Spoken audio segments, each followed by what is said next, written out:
কোটা সংস্কারের দাবিতে রাজপথে নেমেছে সাধারণ ছাত্রছাত্রীরা। দেশ জুড়ে ছড়িয়ে পড়েছে আন্দোলন।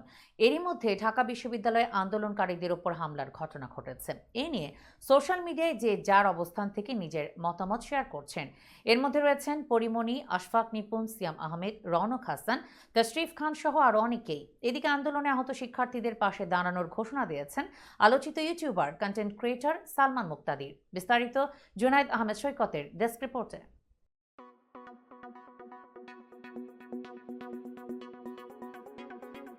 কোটা সংস্কার আন্দোলনে যে সকল শিক্ষার্থী আহত হয়েছেন তাদের মধ্যে যারা চিকিৎসা সহায়তা নিতে চান তাদের পাশে দাঁড়াতে চান আলোচিত ইউটিউবার, কন্টেন্ট ক্রিয়েটর ও অভিনেতা সালমান মুক্তাদির। মঙ্গলবার সকালে এক ফেসবুক স্ট্যাটাসে তিনি জানান যে সকল ছাত্র হলে ঢুকতে পারছেন না বা হামলার শিকার হয়েছেন তাদের দায়িত্ব নেবেন তিনি। ফেসবুক স্ট্যাটাসে তিনি লিখেছেন, এমন কোনো ছাত্র আছেন যিনি হামলার শিকার হয়েছেন বা হলে ঢুকতে পারছেন না, আমি আপনাদের দায়িত্ব নেব। যদিও লাখ লাখ মেসেজ বা পোস্টের মাঝে তোমাদের ফিল্টার করা আমার পক্ষে অসম্ভব, তাই যদি তোমাদের কোনো বন্ধু থাকে আমার বন্ধু তালিকাতে, তাহলে তাদের মাধ্যমে আমার সঙ্গে যোগাযোগ করো। আমি দুঃখিত, এটাই সর্বোচ্চ হয়তো এখন করতে পারতাম। সালমান আরও লিখেছেন, যদি তোমাদের কোনো থাকার জায়গা প্রয়োজন হয় বা চিকিৎসা সেবার প্রয়োজন হয়, আমি আছি। মাত্রই কিছু ভিডিও দেখলাম যেখানে কিছু ছাত্র তাদের হলে প্রবেশ করতে পারছে না।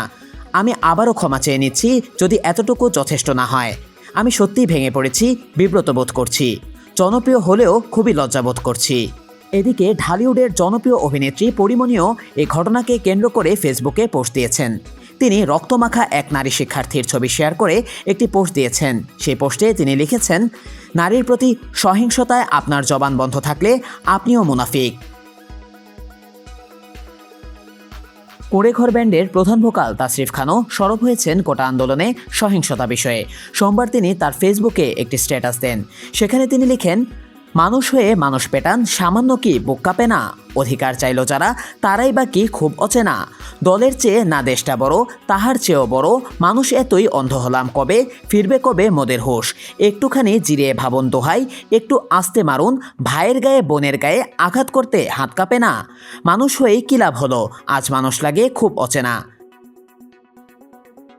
দেশের জনপ্রিয় অভিনেতা সিয়াম আহমেদ তার ফেসবুকে লিখেছেন, আমার ক্যাম্পাস রক্তাক্ত কেন? শিক্ষার্থীদের রক্ত ঝরবে কেন? অভিনেতা ও অভিনয় শিল্পী সংঘের সাধারণ সম্পাদক রওনক হাসান বলেন, কোটা সংস্কার হতেই পারে। বীর মুক্তিযোদ্ধা ও তাদের সন্তানদের জন্য কোটা এমনিতেই 2-4 বছর পর অকার্যকর হয়ে যাবে। রাষ্ট্রের পক্ষ থেকে সম্মানসূচক একটি ন্যূনতম কোটা থাকা উচিত। রওনক আরও লিখেছেন, সম্মানসূচক একটি ন্যূনতম কোটা থাকা উচিত, কিন্তু হাজারো সাধারণ ছাত্রছাত্রীর এই আন্দোলনকে সুকৌশলে যেদিকে প্রবাহিত করা হলো তা দেখে এটাই স্পষ্ট এর মাস্টারমাইন্ড কারা।